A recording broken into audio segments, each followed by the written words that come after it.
What's so special about this unique marathon? It is special because it is so important that every person be given a chance to engage their nature and mind in such a way that they can become human after all. And the value of this marathon is that we will be activating these functions of our nature, the functions that were especially given to us, so that we can perfect our lives and achieve the goal of actually loving God. We want to help people. We want to help those who have lost track of the higher meaning of life. In other words, they have forgotten about God, losing their relationship with Him, losing their values, purity, and moral principles. And people are suffering right now because of this.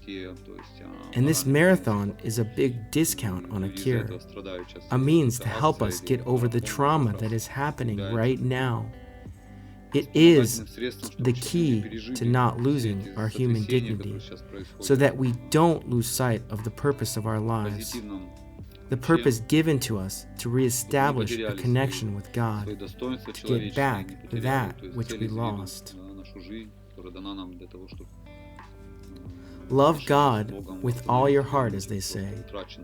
This is a commandment of sorts. But what does it mean to love God?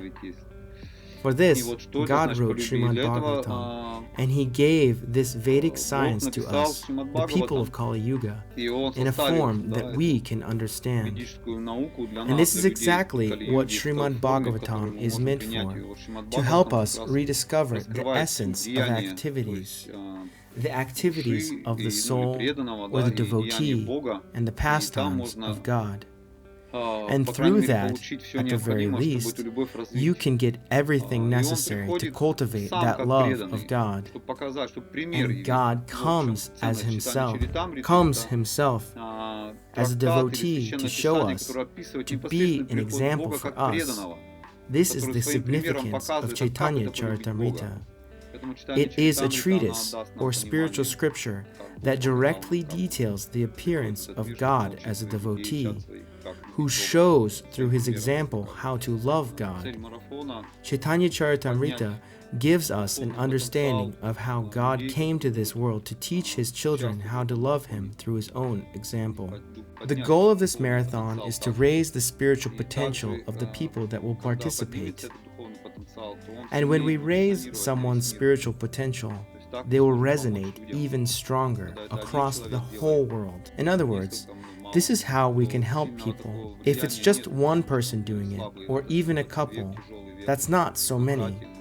And there isn't much of an impact due to the influence of this gloomy, lost age, which has become spiritually misguided. But if we come together, we can become stronger. We ourselves should be good swimmers, and we should be sure that we won't drown. But then, when we get a life preserver, we can also start to save someone else. And say, if we're on a raft, then we can already take on 10 people, even if it isn't so big. But if we're on a ship or a sailboat, then we can take on hundreds, maybe even thousands, and we can be sure that everything is fine. But when we are by ourselves, we can't help anyone, not even ourselves. This is the idea of the marathon, to help people. When we help ourselves, we are also helping others. But we also want to know God, because this is what our lives are actually meant for. The life of every person is meant for trying to understand God. This is the goal, the meaning of life. Furthermore, we don't want to lose this understanding, this consciousness, because it is very easy to lose and forget here in the fog of the different material delusions. But by remaining together, our hearts are changed, and the impression will be there until the end of our lives, protecting us and helping us as well as others.